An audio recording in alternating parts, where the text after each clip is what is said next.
Queridos hermanos, obispos, presbíteros y diáconos, queridos consagrados y consagradas, queridos seminaristas,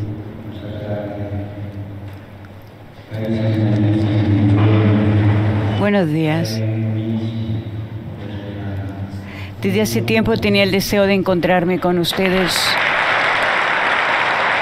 Por eso hoy quisiera agradecerle al Señor.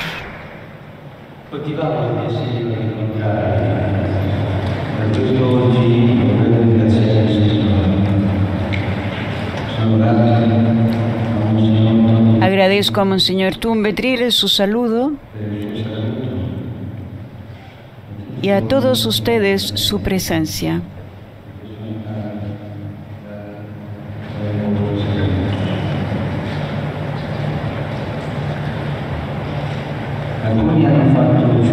Algunos hicieron días de camino para estar aquí. Llevo siempre grabados en el corazón algunos momentos que hemos vivido antes de esta visita, como la celebración en San Pedro en el 2017, durante la cual elevamos una súplica a Dios pidiendo el don de la paz. Y el retiro espiritual del 2019 con los líderes políticos que fueron invitados para que por medio de la oración acogieran en sus corazones la firme resolución de trabajar por la reconciliación y la fraternidad en el país. Nuestra necesidad primordial es acoger a Jesús, nuestra paz y nuestra esperanza.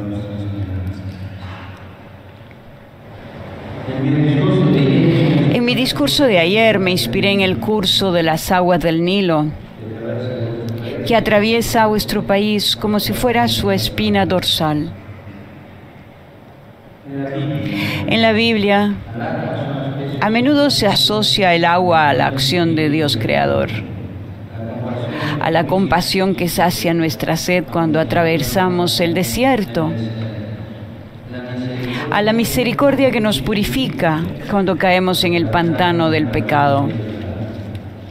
Él, en el bautismo, nos ha santificado por el baño del nuevo nacimiento y la renovación del Espíritu Santo. Precisamente desde una perspectiva bíblica, quisiera mirar nuevamente las aguas del Nilo. Por una parte, en el lecho de este curso de agua, se derraman las lágrimas de un pueblo inmerso en el sufrimiento y en el dolor, martirizado por la violencia. Un pueblo que puede rezar como el salmista: junto a los ríos de Babilonia nos sentábamos a llorar. Las aguas del gran río, en efecto, recogen el llanto desgarrado de vuestra comunidad. El grito de dolor por tantas vidas destrozadas, el drama de un pueblo que huye, la aflicción del corazón de las mujeres y el miedo impreso en los ojos de los niños. Pero al mismo tiempo, las aguas del gran río nos evocan la historia de Moisés y por eso son signo de liberación y salvación.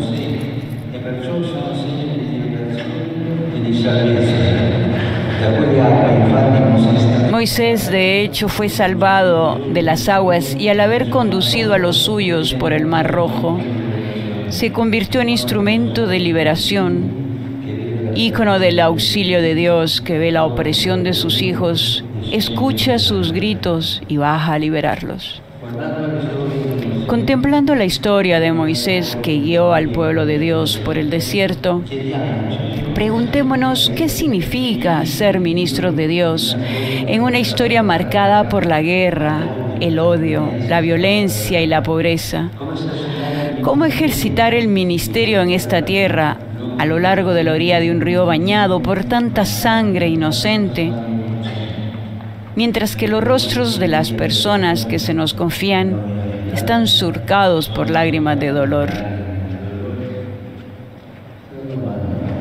Preguntémonos, Para intentar responder, quisiera concentrarme en dos actitudes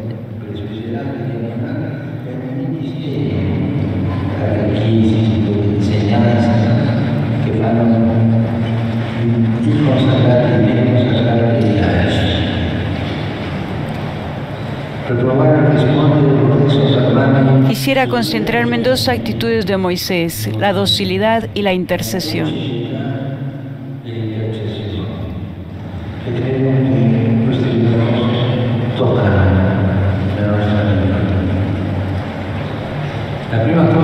Lo primero que nos impacta de la historia de Moisés es su docilidad a la iniciativa de Dios. Pero no debemos pensar que siempre haya sido así. En un primer momento pretendió llevar adelante por su cuenta el esfuerzo por combatir la injusticia y la opresión. Habiendo sido salvado por la hija del faraón en las aguas del Nilo, cuando ya había descubierto su identidad, se conmovió por el sufrimiento y la humillación de sus hermanos. Tanto que un día decidió hacer justicia por sí mismo, hiriendo de muerte a un egipcio que maltrataba a un hebreo. Sin embargo, después de este episodio, tuvo que escapar y permanecer muchos años en el desierto. Allí experimentó una especie de desierto interior. Había pensado afrontar la injusticia solo con sus fuerzas y ahora, como consecuencia, se había convertido en un fugitivo. Tenía que esconderse, vivir en soledad y experimentar el amargo significado del fracaso.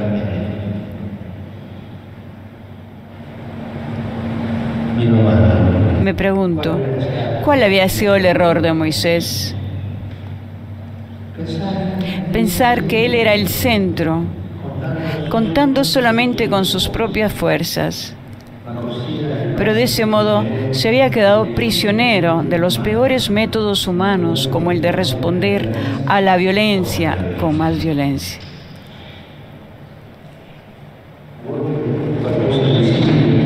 Algo parecido nos puede pasar también en nuestra vida como sacerdotes, diáconos, religiosos y seminaristas.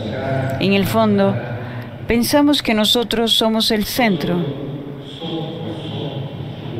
que podemos confiar, si no en teoría, al menos en la práctica, casi exclusivamente en nuestras propias habilidades. O como iglesia pensamos dar respuestas a los sufrimientos y a las necesidades del pueblo con instrumentos humanos como el dinero, la astucia, el poder. En cambio, nuestra obra viene de Dios. Él es el Señor y nosotros estamos llamados a ser dóciles instrumentos en sus manos. Moisés aprendió esto cuando un día Dios fue a su encuentro, apareciendo en una llama de fuego que salía de en medio de la zarza. Moisés se dejó atraer, dio espacio al asombro, adoptó una actitud dócil para dejarse iluminar por la fascinación de ese fuego ante el cual pensó: voy a observar este grandioso espectáculo. ¿Por qué será que la zarza no se consume? Esta es la docilidad que se necesita en nuestro ministerio. Acercarnos a Dios con asombro y humildad. Dejarnos atraer y orientar por Él, para que confiemos en su palabra antes de usar nuestras palabras, para que acojamos con mansedumbre su iniciativa antes de centrarnos en nuestros proyectos personales y eclesiales. Pues la primacía no es nuestra, sino de Dios.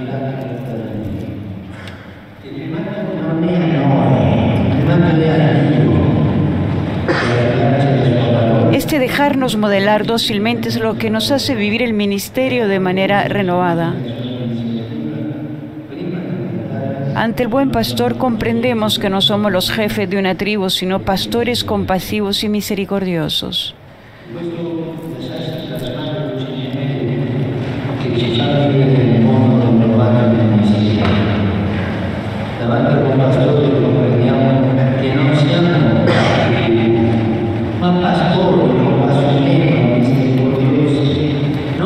que no somos los dueños del pueblo, sino siervos que se inclinan a lavar los pies de los hermanos y las hermanas.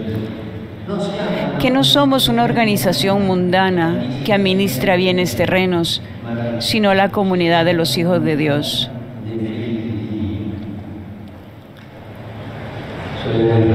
Hermanos y hermanas, entonces, hagamos como Moisés en la presencia de Dios. Quitémonos las sandalias con humilde respeto. Despojémonos de nuestra presunción humana.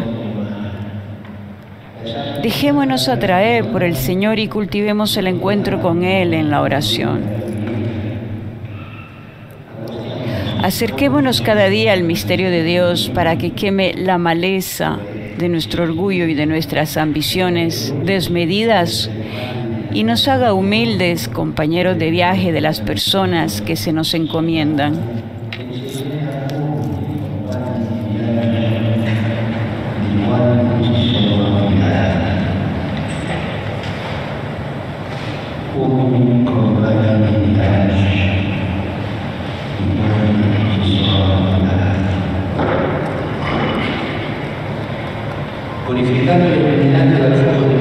Purificado e iluminado por el fuego divino, Moisés se convierte en instrumento de salvación para sus hermanos que sufren. La docilidad a Dios lo hace capaz de interceder por ellos. Esta es la segunda actitud de la que quisiera hablarles, la intercesión. Moisés hizo experiencia de un Dios compasivo que no permanece indiferente frente al clamor de su pueblo y desciende a liberarlo. Es hermoso este verbo, descender, descender. Dios, por su condescendencia hacia nosotros, vino entre nosotros hasta asumir en Jesús nuestra carne, experimentar nuestra muerte y nuestros infiernos. No deja de descender para levantarnos. ¿Quién es un experimentado de Él? Quien es un experimentado de Él está llamado a imitarlo. Eso hace Moisés, que desciende entre los suyos.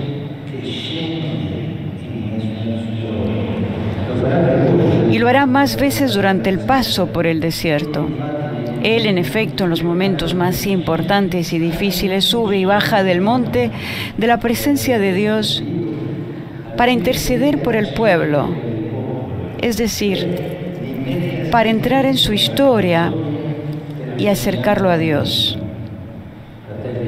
De hecho, interceder no quiere decir simplemente rezar por alguien, como casi siempre pensamos.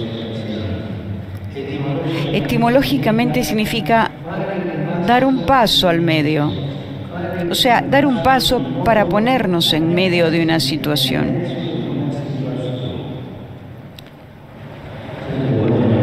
Interceder es, por tanto, descender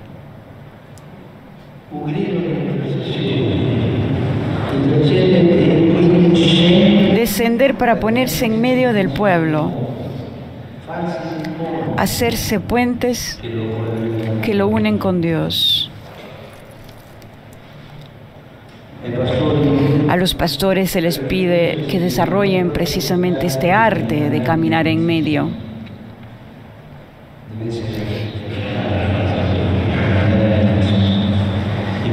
En medio de los sufrimientos y las lágrimas, en medio del hambre de Dios y de la sed de amor de los hermanos y hermanas. Nuestro primer deber no es el de ser una iglesia perfectamente organizada, sino una iglesia que en nombre de Cristo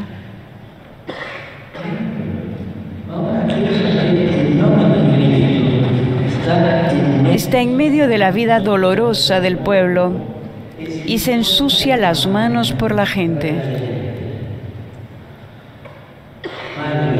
Nunca debemos ejercitar el ministerio persiguiendo el prestigio religioso y social,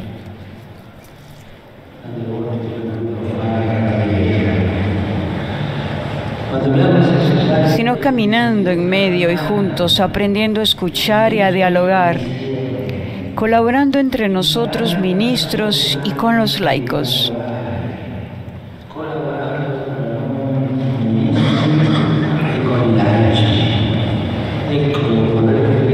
Quisiera repetir esta palabra importante: juntos. No separados, juntos.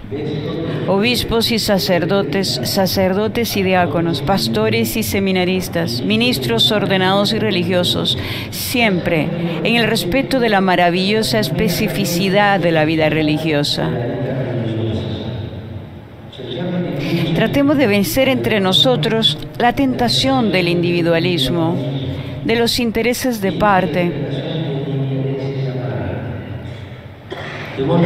Es muy triste cuando los pastores no son capaces de comunión, ni logran colaborar entre ellos. Incluso se ignoran. Cultivemos el respeto recíproco, la cercanía, la colaboración concreta. Si eso no sucede entre nosotros, ¿cómo podemos predicarlo a los demás? Volvamos a Moisés y para profundizar en el arte de la intercesión, miremos sus manos. A este respecto, la Escritura nos ofrece 3 imágenes: Moisés con el bastón en sus manos, Moisés con las manos extendidas y Moisés con las manos alzadas al cielo. La primera imagen, la de Moisés con el bastón en sus manos, nos dice que él intercede con la profecía. Con ese bastón realizará prodigios, signos de la presencia y del poder de Dios, en cuyo nombre está hablando, denunciando a voz en grito el mal que sufre el pueblo y pidiendo al faraón que lo deje partir. Hermanos y hermanas, para interceder en favor de nuestro pueblo, también nosotros estamos llamados a alzar la voz contra la injusticia y la prevaricación, que aplastan a la gente y utilizan la violencia para sacar adelante sus negocios a la sombra de los conflictos. Si queremos ser pastores que interceden, no podemos permanecer neutrales frente al dolor provocado por las injusticias y las agresiones. Porque ahí donde una mujer o un hombre son heridos en sus derechos fundamentales, se ofende a Cristo. Me alegró escuchar en el testimonio del Padre Luca que la Iglesia no deja de llevar adelante un ministerio que es al mismo tiempo profético y pastoral.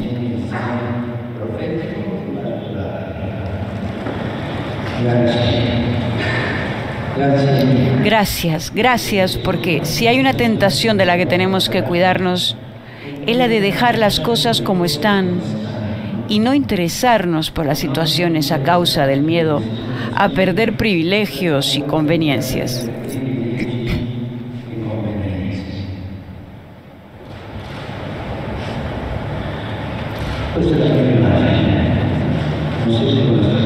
La primera imagen es Moisés con su bastón. La segunda imagen, Moisés con las manos extendidas. Él dice, la Escritura, extendió su mano sobre el mar. Sus manos extendidas son el signo de que Dios está a punto de obrar. Más tarde Moisés sostendrá entre sus manos las tablas de la ley para mostrarlas al pueblo. Sus manos extendidas indican la cercanía de Dios que está obrando y que acompaña a su pueblo. Para liberar del mal no es suficiente la profecía. Es necesario extender los brazos hacia los hermanos y hermanas, apoyar su camino.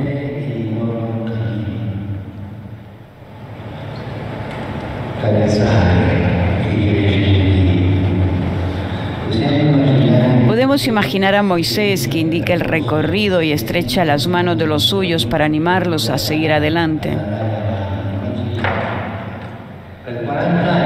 Durante 40 años como anciano permanece junto a los suyos. Esta es la cercanía. Y no fue una tarea fácil. A menudo tuvo que alentar a un pueblo abatido y cansado, hambriento y sediento, que se dejaba arrastrar por la murmuración y la pereza.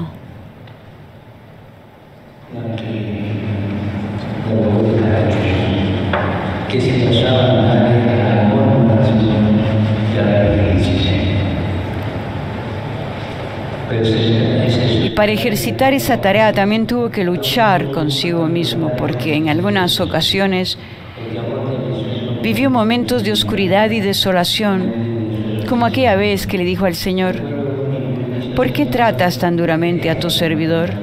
¿Por qué no has tenido compasión de mí y me has cargado con el peso de todo este pueblo?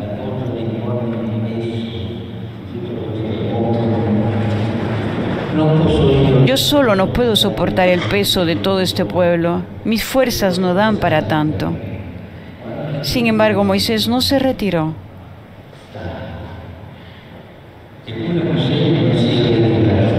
Siempre cerca de Dios. Nunca se alejó de los suyos. También nosotros tenemos esta tarea: extender las manos, levantar a los hermanos, recordarles que Dios es fiel a sus promesas, exhortarlos a seguir adelante. Nuestras manos han sido ungidas por el Espíritu, no solo para los ritos sagrados, sino para alentar, ayudar, acompañar a las personas a salir de aquello que las paraliza, las encierra y las vuelve temerosas.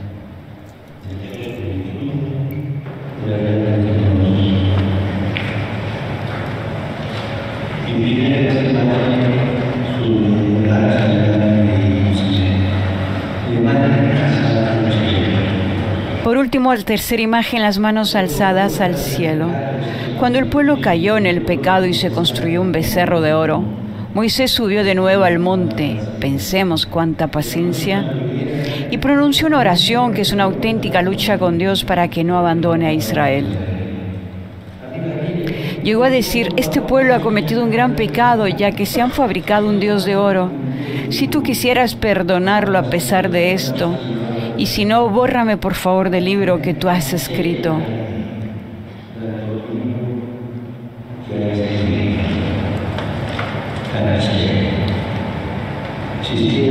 Se pone del lado del pueblo hasta el final, alza la mano en su favor. No piensa en salvarse solo, no vende al pueblo por sus propios intereses. Intercede, lucha con Dios, mantiene los brazos alzados en oración, mientras que sus hermanos combaten en el valle.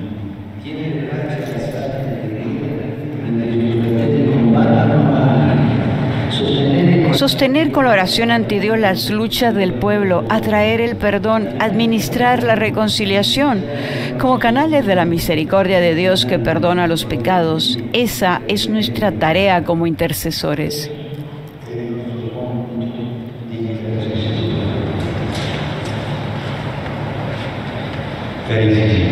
Queridos hermanos y hermanas, estas manos proféticas extendidas y alzadas cuestan trabajo.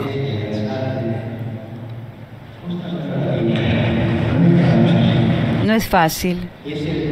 Ser profetas, acompañantes, intercesores, mostrar con la vida el misterio de la cercanía de Dios a su pueblo, puede requerir dar la propia vida. Hemos escuchado a la religiosa que dio ejemplo de ello. Muchos sacerdotes, religiosas y religiosos, lo hemos escuchado en el testimonio de Sor Regina, fueron víctimas de agresiones y atentados donde perdieron la vida. En realidad su existencia la ofrecieron por la causa del Evangelio, y su cercanía a los hermanos y hermanas nos dejan un testimonio maravilloso que nos invita a proseguir su camino.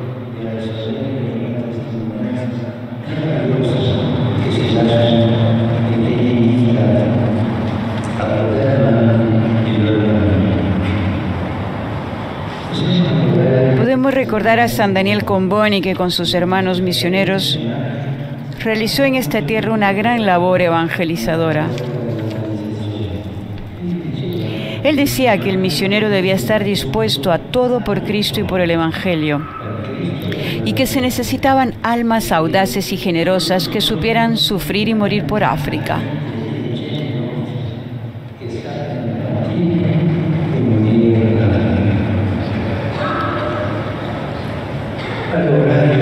Pues bien, yo quisiera agradecerles por lo que hacen en medio de tantas pruebas y fatigas. Gracias en nombre de toda la Iglesia por su entrega, su valentía, sus sacrificios y su paciencia.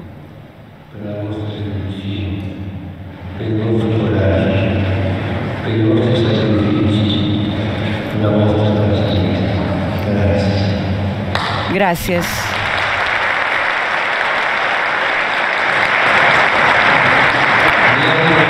Les deseo, queridos hermanos y hermanas, que sean siempre pastores y testigos generosos, cuyas armas son solo la oración y la caridad, que se dejan sorprender dócilmente por la gracia de Dios y son instrumentos de salvación para los demás. Profetas de cercanía que acompañan al pueblo, intercesores con los brazos alzados,